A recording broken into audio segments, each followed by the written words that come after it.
What is going on, everybody?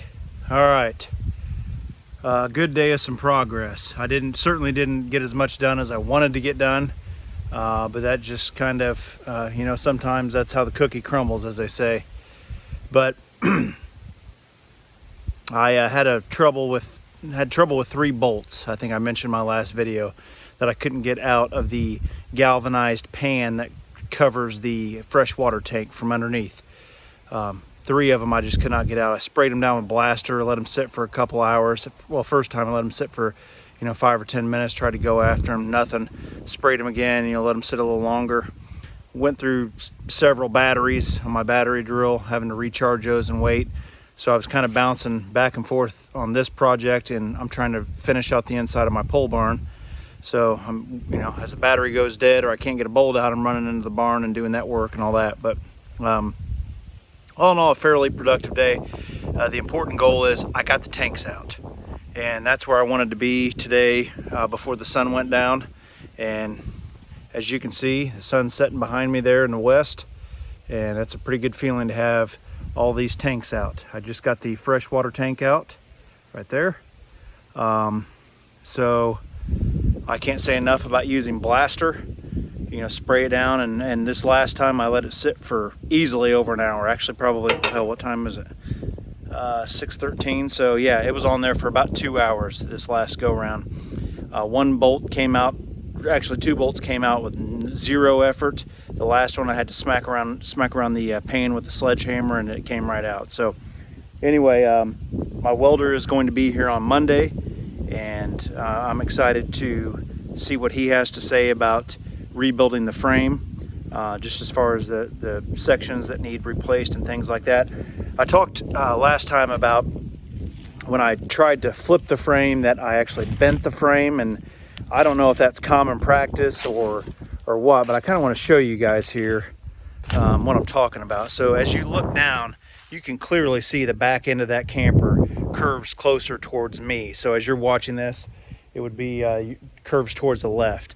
It never did that before, so I had the wheels were on previously and the tanks were still in. The tanks were empty. The gray tank and the black tank was empty. The freshwater tank did have a little bit of water in the bottom of it that I was unaware of. I thought I drained it out 2 years ago. Clearly there was still some residual that was left over. Not a whole lot, but that tank probably weighed 80 pounds or so trying to pull it out of there. So I don't know if I tried to lift it too far back on the frame, and that's just where it's not very rigid, or if it was the factoring in the weight of the wheels and the tank weight.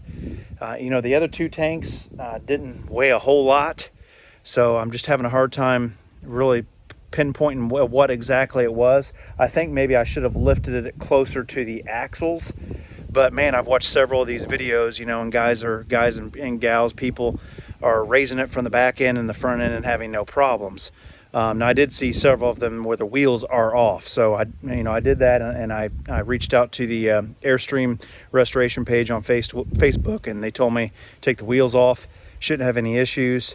So it's certainly lighter now. If you're going to do this and try to flip the frame, I highly encourage you to take the wheels off. Eliminate as much weight as you possibly can. There again, I thought I was in good shape just from what I've seen on YouTube and things like that. But clearly, it cost me. It's going to cost me some time and certainly some money. The good part is the section that needs replaced is the section that's now bent. So I was going to have to replace it anyway. But I certainly didn't factor in the time for a guy to be here and trying to put a box underneath this thing and straighten it back out the best that he can. So I'll kind of show you what I'm talking about there. Excuse me. You'll see as you look down through this outer frame rail, right there by that outrigger, you see where it kicks, and it's actually creased right there. And actually even that cross member is completely broken. I didn't hear a noise that would indicate to me that broke while I was trying to flip the frame. So and the way that it's rusted, I'm fairly confident that it's been that way for some time, but I didn't see it until after the fact. So had I saw that previously, I think that being broken and the extra weight led to the issue of the frame bending a little bit to the would be curbside, I guess. So just be extremely careful and cautious when you're doing these things, especially when you're doing it by yourself like I am. One-man show over here trying to get this thing done. But it's coming along, and it's exciting, and every little day is progress. I had to take a couple steps back today and, go inside and take a break, get some lunch. And, now I'm enjoying a cold brewski, and that, kind of helped me relax and come back into this thing with a clear mind and try to accomplish what I wanted to do. I will say I did have a bit of a bummer on this freshwater tank. I want to show you guys this. I assume this is a supply, or actually that would be, yeah. So your supply is here. That comes from the outside.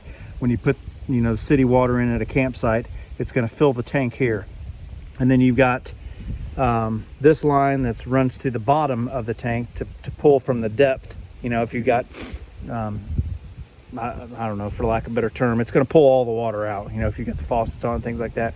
And this one here is up at the top. So both of these lines run to the pump. Anyway, one was still connected, and I thought it was free.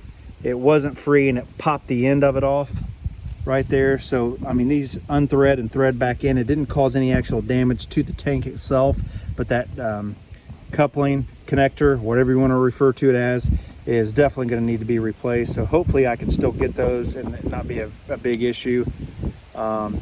But other than that, no injuries, which is a good thing. The frame didn't fall apart, so we're good there. My welder will be here on Monday to take a look at everything, and he'll give me his recommendations on what he wants to do and what needs to be done. But I'll show you some of the issues, like that. That channel is completely rusted away. So he's talking about cutting this out and splicing in a new piece. Outriggers, I had 10 outriggers that I had to cut off, and probably 1 or 2 more could easily come off, or have some plate maybe welded to the side of them to reinforce them, and that would probably suffice. These things are like $30 a piece, and shipping on them right now just to get them to you is pretty lengthy time because of the pandemic and all that. This back rail here, I'll show this to you guys. This is the one that needed to be replaced anyway. You can see that thing's just all chewed to hell. It's got holes in it, and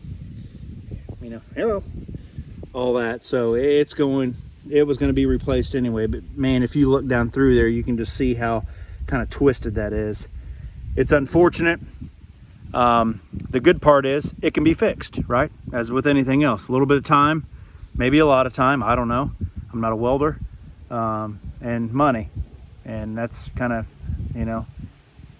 these things are a money pit anyway, so it is what it is. But your frame is your foundation. You want to make sure you're solid, whether you plan to park this thing, your camper, and never move it, or take it across the country, which is what our intent is. I want to make sure that this thing is completely sound and safe, and hopefully it lasts another 40 or 50 years and we hand it down to our kids or whatever. That'd be pretty awesome. Or maybe, the wife and I retire in it one day. I don't know. But bottom line is, I've already got it this far apart. I want to do as much work and do it right, and make sure we're good. That way I have no worries when we pull up to a campground or drive it to out west to Yosemite or something like that, So keep on keeping on, guys. A lot of rambling right now, but I'm pretty excited. I'm pretty happy with the progress today. And we're here for you. If you have any questions or concerns or anything like that, feel free to ask me a question, and I'll do the best of my ability to answer it for you. I'm no expert in any way, shape, or form, but I'm not afraid to turn a wrench and not afraid to take some things apart and put it back together. So that's why I decided to do this. Plus, I've wanted an Airstream for over 20 years, and I'm certainly can't afford a new one. So, and the old ones are cool. So anyway, I'm signing off. Have a nice weekend. Stay safe.